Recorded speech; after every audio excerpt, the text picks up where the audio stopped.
સુરતમાં વારંવાર આગની ઘટનાઓ બને છે ત્યારે ઉધનામાં આવેલી શ્રી કૃષ્ણ મિલમાં લાગેલી ભીષણ આગ પર 2 કલાકે કાબુ મેળવાયો હતો।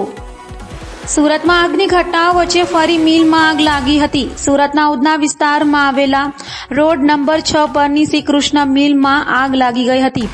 આગ લાગતા ભારે ભાગદોડ મચી ગઈ હતી। જો કે આ અંગે ફાયર બ્રિગેડને જાણ થતાં ફાયર સ્થળે દોડી જઈ આગ પર પાણીનો મારો કરી 2 કલાકની ભારે જહેમત બાદ આગ પર કાબુ મેળવાયો હતો। આગમાં જાનહાનિ ન થતાં આશકારો અનુભવાયો હતો।